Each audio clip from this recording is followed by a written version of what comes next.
Hello बच्चों, सब कैसे हैं? ठीक है आप? उम्मीद है आप सब खुश होंगे और ठीक होंगे। आज हम लेक्चर 2 पढ़ेंगे ट्रिग्नोमेट्री का। लेक्चर 1 में हम डेफिनेशन पढ़ चुके थे कि ट्रिग्नोमेट्री क्या होती है और किन 2 ग्रीक वर्ड्स से जो है मिलके ट्रिग्नोमेट्री की डेफिनेशन बनती है। तो आज जो हम पढ़ेंगे कि ट्रिग्नोमेट्री हम पढ़ क्यों रहे हैं, कहाँ से आई ट्रिग्नोमेट्री जो है वो डिफाइन कहाँ से हुई और क्यों उसकी ट्रिग्नोमेट्री की हमें ज़रूरत पड़ी। तो आज इसके बारे में हिस्ट्री के बारे में पढ़ेंगे कि ट्रिग्नोमेट्री कहाँ से आई, कैसे आई और उसका फादर ऑफ जो है ट्रिग्नोमेट्री वो क्या होता है। तो आज इसको देख लेते हैं और बिल्कुल आपको मज़ा आएगा इस लेक्चर में। तो डिस्कवरी हमें देखनी है कि डिस्कवरी कहाँ से हुई। बहुत सारे जो है डिफरेंट डिफरेंट थॉट्स हैं कि जो डिस्कवरी हुई इसकी किसकी ट्रिग्नोमेट्री की, वो बेबीलोनियन सिविलाइजेशन से हुई जो 3700 ईयर पुरानी थी सिविलाइजेशन। उसमें उसमें ज़िक्र किया जाता है कि ट्रिग्नोमेट्री जो है वो इस सिविलाइजेशन से था। फिर ये भी कहा जाता है कि बहुत सारी पुरानी अ, बुक्स में या डिफरेंट जो है सिविलाइजेशन में लिखा हुआ है कि इजिप्शियन सिविलाइजेशन के अंदर भी जो है ट्रिग्नोमेट्री का ज़िक्र किया गया। आप इजिप्ट का अगर नाम लेते हैं इजिप्शियन में तो आपको ज़हन में आएगा कि पिरामिड जिसको हम एहराम बोलते हैं, ठीक है? एहराम मिस्र जो है बहुत सारे बनाए गए थे इजिप्शियन मैथमेटिशियन से। इसका मतलब इजिप्शियन जो है वो बहुत अच्छे मैथमेटिशियन थे, ठीक है? तभी तो उन्होंने पिरामिड बनाया। ये थे 4500 ईयर्स पुरानी बात है। इसमें इन्होंने राइट एंगल ट्रायंगल को जो है यूज़ किया। ज़्यादातर जो है राइट एंगल ट्रायंगल को यूज़ किया और पिरामिड आपको पता है इजिप्ट के अंदर है। अब वहाँ क्या है, वो जो पिरामिड है वो बेसिकली 3D जो है फिगर है। क्या है? 3D फिगर है। हमें पता है कि ट्रायंगल जो है वो 2D है और पिरामिड क्या है वो 3D है क्योंकि उनका जो बेस है वो स्क्वायर शेप है, ठीक है? उनकी जो चारों साइड है वो ट्रायंगुलर शेप है, तो वो क्या है? पिरामिड कहलाता है उसको, ठीक है? बेस जिसका लाज़मी नहीं है बेस स्क्वायर हो, बेस डिफरेंट भी हो सकता है, ठीक है? लेकिन यहाँ क्या है, इजिप्ट में पिरामिड जो है वो क्या है, स्क्वायर बेस है। तो इसका मतलब है उन्होंने क्या किया, राइट एंगल ट्रायंगल यूज़ किए, एंगल का भी उन्होंने ज़िक्र किया होगा, फिर डिफरेंट साइड्स जो है ट्रायंगल की उनको भी देखा है। तो उनके जो मैथमेटिशियन थे बहुत अच्छे मैथमेटिशियन थे और तभी उनकी जो सिविलाइजेशन जो थी वो बहुत अच्छी थी। उसके बाद जो है आता है हिपार्कस। हिपार्कस जो है वो ग्रीक मैथमेटिशियन था और वो अच्छा एस्ट्रोनॉमर भी था, ठीक है? उन्होंने जो है इन 150 बीसी, ठीक है, 150 बीसी के अंदर जो है उन्होंने ट्रिग्नोमेट्रिक फंक्शन के बारे में बताया और साइन फंक्शन भी हिपार्कस ने बताया जो हम आजकल पढ़ रहे हैं, ठीक है? तो साइन फंक्शन भी इन्होंने बताया और सर्कल के अंदर जो हम बोलते हैं 360 डिग्री, वन रेवोल्यूशन या वन रोटेशन, चाहे वो क्लॉकवाइज हो या एंटी क्लॉकवाइज हो या काउंटर क्लॉकवाइज हो, हम बोलते हैं कि भाई 360 डिग्री। तो वो भी हिपार्कस ने ही इंट्रोड्यूस किया था कि 360 हिस्से अगर हम सर्कल के करें तो क्या होगा, वो क्या होगा 360 डिग्री होगी। यहाँ एक जो पार्ट होता है उसको हम 1 डिग्री बोलते थे या बोलते हैं। फिर उन्होंने कोड्स के बारे में बताया। कोड भी छोटी क्लासों में पढ़ चुके हैं। कोड्स क्या होता है, सर्कल के अंदर जो है अगर कोई लाइन सेगमेंट हो जाए विद इन द सर्कल उसी को हम कोड बोलते हैं। तो इन्होंने इसके बारे में बताया। उसके बाद आते हैं आर्यभट्ट। अब आर्यभट्ट जो है वो क्या है, इंडियन मैथमेटिशियन है, ठीक है? इनके बाद इंडियन मैथमेटिशियन की बारी आई। उन्होंने क्या बताया हमें 499 एडी में, ठीक है? आर्यभट्टिया बुक। अब इन्होंने एक अपना बुक लिखा था, ठीक है, इसके ऊपर ट्रिग्नोमेट्री के ऊपर। तो इन्होंने क्या बताया हमें कि कोसाइन टेबल इन्होंने इंट्रोड्यूस किया था, जो हम पढ़ रहे हैं कॉस थीटा जो बोलते हैं। तो कोसाइन फंक्शन जो है वो इन्होंने हमें बताया आर्यभट्ट ने। तो ये भी अच्छे मैथमेटिशियन थे।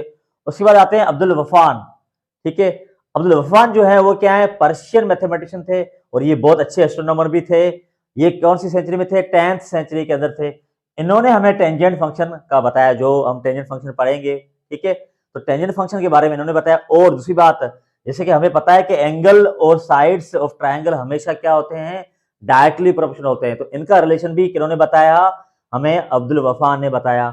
उसके बाद स्फेरिकल ट्रिग्नोमेट्री। अब ये ब्रांच है बेसिकली किसकी, ट्रिग्नोमेट्री की, जो बड़ी क्लासों में पढ़ाई जाती है, बैचलर लेवल पे या मास्टर लेवल पे पढ़ाई जाती है। यहाँ जो है एस्ट्रोनॉमी की तरफ जाना चाहते हैं, मास्टर ऑफ एस्ट्रोनॉमी करना चाहते हैं, तो उनको जो है स्फेरिकल ट्रिग्नोमेट्री पढ़नी पड़ती है। अब स्फेरिकल ट्रिग्नोमेट्री क्या है, मतलब इसमें ट्रायंगल जो होता है वो स्फेरिकल होता है, 3 डायमेंशनल ट्रायंगल होता है, ठीक है? 3D आप पढ़ चुके होंगे। तो उसके अंदर क्या होता है, जो हम नेविगेशन या एस्ट्रोनॉमी पढ़ते हैं, ठीक है? अब नेविगेशन क्या है, जैसा हम नेविगेशन में देखते हैं डायरेक्शन, जहाज किस तरफ जा रहा है, left side, north side, east north जा रहा है, जो भी है। यहाँ जो शिप्स हैं उनकी नेविगेशन जो है हम देखते हैं। यहाँ मैप्स के अंदर नेविगेशन, भाई कौन बंदा कहाँ खड़ा है, यहाँ कौन सी बिल्डिंग या कौन सी क्लिनिक जो है किस जगह पर, तो हम नेविगेशन यूज करते हैं। एस्ट्रोनॉमी आपको पता है फलकियां जो है आसमान में जितने भी एस्ट्रॉइड्स हैं, प्लैनेट्स हैं, ठीक है, उनके बारे में पढ़ते हैं। यहाँ स्टार्स हैं उनके बारे में कि उनका बीच में डिस्टेंस कितना है, वो कितने दिनों में कितना चक्कर एवोल्यूशन या रोटेशन जो है कंप्लीट करते हैं, तो वो एस्ट्रोनॉमी होती है। तो वो सारा आता है स्फेरिकल ट्रिग्नोमेट्री के अंदर। तो इस पूरी कहानी से ये हमें पता चल रहा है कि जो हिपार्कस था वो जो है वो फादर ऑफ ट्रिग्नोमेट्री था, ठीक है, फादर ऑफ ट्रिग्नोमेट्री है, क्योंकि इसी ने शुरू में स्टार्ट किया है, ठीक है। अब देखिए ये बहुत पुराने 150 बीसी की बात कर रहे हैं, तो बेबीलोन और इजिप्शियन के अंदर तो जो है बातें चल रही हैं कि भाई ये इनमें मुगातलात हैं कि भाई ये डिफरेंट डिफरेंट जो है आ रही थ्योरीज, भाई इन्होंने किया, फिर इजिप्शियन था। लेकिन हम अगर बात करें ट्रिग्नोमेट्री की असल बात, तो वो होगा क्या, हिपार्कस।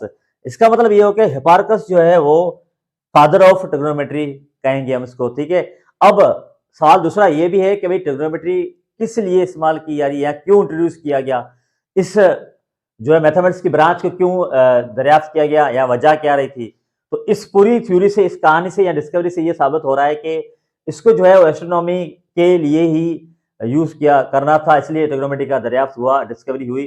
अब एस्ट्रोनॉमी मतलब जितने भी हमारे स्पेस हैं, स्पेस के अंदर स्टार्स हैं, गैलेक्सीज हैं, एस्ट्रॉयड्स हैं, मेट्रॉयड्स हैं, प्लैनेट्स हैं, जितने भी उनके अंदर फोर्स ऑफ अट्रैक्शन की बात होगी, या उनकी रेवोल्यूशन होगी, या रोटेशन होगी, या डिस्टेंस बिटवीन हो गया, या एंगल उनके बीच में हो गया, तो उसके बारे में पढ़ना था, इसलिए ट्रिग्नोमेट्री को इंट्रोडक्शन किया गया या इसको दरियाफ्त किया गया, ठीक है।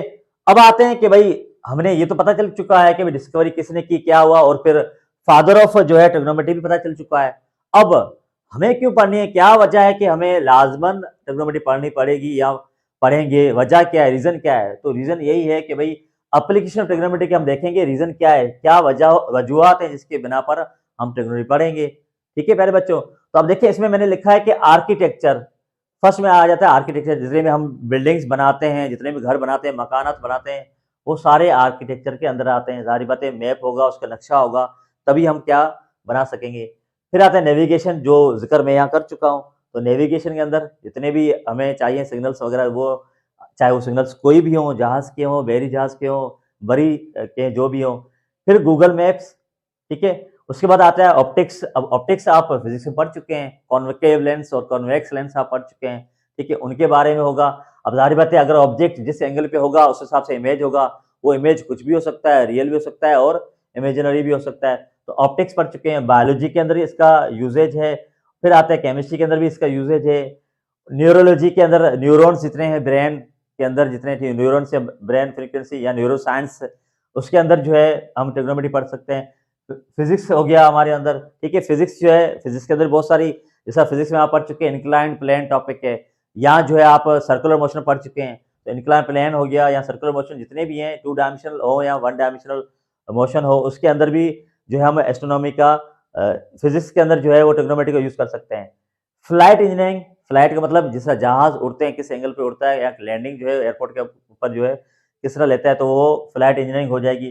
फिर आते हैं ओशनोग्राफी। ओशनोग्राफी मतलब ओशंस के बारे में, ओशन जो है कितने डीप है, कितने हाइट पे हैं, ठीक है, गहराई कितनी है। उसके बाद उनके टाइड्स मतलब लहरें जो है वो कितनी ऊपर उठती हैं, क्या है, उनसे हम जो है लहरों की मदद से जो है हम ट्रिग्नोमेट्री यहाँ यूज कर रहे हैं।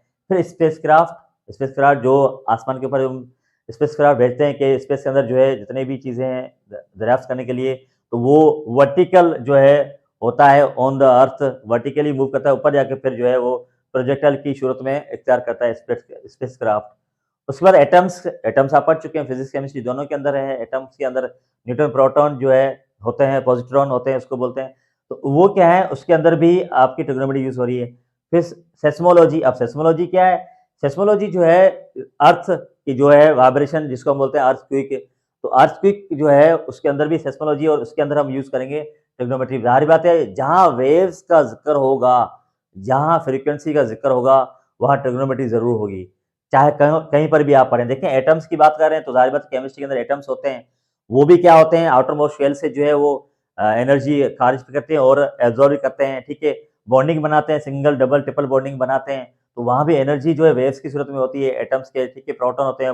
तो उसमें ट्रिग्नोमेट्री यूज हो रही है। तो जहां वेव्स आएगा, जहां एंगल आएगा, वहां पर हमेशा ट्रिग्नोमेट्री यूज होगी। सेस्मोलॉजी क्या है, अर्थक्वेक जितने भी हैं हमारे जमीन के ऊपर जो है 7 टेक्टोनिक प्लेट्स हैं, वो मूव होती है तो अर्थक्वेक होती है, उनका सेंटर होता है, ठीक है, वो फिर सर्कुलर मोशन में वेव की सूरत में आगे बढ़ती हैं, तो सेस्मोलॉजी में हो रही है। फिर अगर आप चलें ईसीजी बायोलॉजी की तरफ, ठीक है, तो ईसीजी आपको पता है क्या होता है, जो हमारे हार्ट की फ्रीक्वेंसीज होती हैं, ठीक है, 4 वॉल्स होते हैं हार्ट के अंदर, तो उनके जो चारों वॉल्स की जो फ्रीक्वेंसी है, ज़ाहिर बात है वो लहरें होंगी, वेव्स होंगी, ठीक है, क्रस्ट होगा, ट्रफ होगा, तो ईसीजी उसको हम बोलते हैं, ठीक है, इलेक्ट्रोकार्डियोग्राफी। तो इसके अंदर भी हम ट्रिग्नोमेट्री यूज़ कर रहे हैं, इसमें भी अंदर भी साइन और कोसाइन फंक्शन का कंबाइंड ग्राफ होता है। उसके बाद आता है ईईजी। अब ईईजी आपने शायद नहीं सुना होगा, ठीक है। ईजी क्या होता है, इसमें हम क्या करते हैं, अगर किसी को एपिलेप्सी मिर्गी अगर हो जाती है या एपिलेप्सी हो जाती है, ठीक है, लेफ्ट साइड हो जाती है, किसी को राइट साइड हो जाती है, तो उसमें ज़ाहिर बात है ब्रेन फ्रीक्वेंसी, ब्रेन के अंदर जो फ्रीक्वेंसी है अल्फा बीटा थीटा जो वेव्स होती हैं उनके अंदर खराबी आ जाती है न्यूरॉन्स के अंदर, तो ईईजी हम करते हैं, ठीक है। तो हम क्या करते हैं, ईईजी चेक करते हैं कि भाई उसकी वेव्स क्या हैं। जिस तरह ईसीजी है उसका तो छोटे पेज पे आ जाता है लिथोग्राफी, लेकिन ईईजी के अंदर जो है आपको तकरीबन 15-20 मीटर का पेज होता है, उसको फोल्ड करके दिया जाता है, ठीक है। तो इसके अंदर जो है ईईजी दिमाग की फ्रीक्वेंसी, ताकि भाई इसको एपिलेप्सी होगी या नहीं होगी, या इसकी याददाश्त कितनी है, इसकी मेमोरी कितनी है, तो ए टू जेड जो है हम ब्रेन की जितनी भी फ्रीक्वेंसीज है उसके बारे में, या जितनी बीमारियां जो मोहलक होती हैं उसके बारे में पढ़ सकते हैं, ठीक है। तो यहाँ देखें कितनी तकरीबन 15 मैंने लिस्ट की हैं एप्लीकेशन ऑफ ट्रिग्नोमेट्री। तो ट्रिग्नोमेट्री बेसिकली ब्रांच जो मैथमेटिक्स है, लेकिन वो किसकी ब्रांच है, अप्लाइड मैथमेटिक्स की। क्यों, मैथमेटिक्स की 2 ब्रांचेस हैं, एक प्योर मैथमेटिक्स और अप्लाइड मैथमेटिक्स। तो ये अप्लाइड मैथमेटिक्स की ब्रांच है ट्रिग्नोमेट्री। तो ये बहुत वसी फील्ड है। यहाँ तो मैंने सिर्फ 15 लिखे हैं, बहुत सारे और जो टॉपिक्स है जहाँ ये अप्लाइड होने वाली है ट्रिग्नोमेट्री, तो एप्लीकेशन ऑफ ट्रिग्नोमेट्री है। तो आज जो है सेकंड लेक्चर आपको समझ में आ चुका होगा कि भाई हम पढ़ क्यों रहे हैं, कौन फादर था और कहाँ से डिस्कवर हुई, किस किस ने किस किस फील्ड में काम किया, और फिर एप्लीकेशन ऑफ ट्रिग्नोमेट्री क्या है। तो उम्मीद है आपको आज का लेक्चर बहुत अच्छे तरीके से समझ में आया होगा, क्योंकि मैथमेटिक्स को अगर हम पढ़ना है या कोई भी टॉपिक अगर पढ़ना है तो उसको पता होना चाहिए कि पढ़ क्यों रहे हैं, रीजन क्या है, क्या वजह है। बगैर रटा लगाने से कोई फायदा नहीं है, आप रटा लगा के चले जाएंगे लेकिन क्या होगा, बेस नहीं होगा तो फिर आगे जाके आपको प्रॉब्लम्स होंगे। तो काइंडली सब स्टूडेंट्स को ये मैं बोलूंगा कि भाई आप बहुत अच्छे तरीके से पढ़ें और चीज़ों को समझ कर पढ़ें, तो आगे जाके आपको प्रॉब्लम नहीं होगा। तो उम्मीद है आप सबको ये लेक्चर आज समझ आया होगा, और चैनल को जो है आप सब्सक्राइब भी करें और दूसरों को शेयर भी करें, ताकि दूसरों भी इस चैनल को देखकर फ़ायदे मुफीद हो सकें। तो उम्मीद है आप खुश रहें और आबाद रहें, जहाँ भी रहें और खुश रहें। God bless you.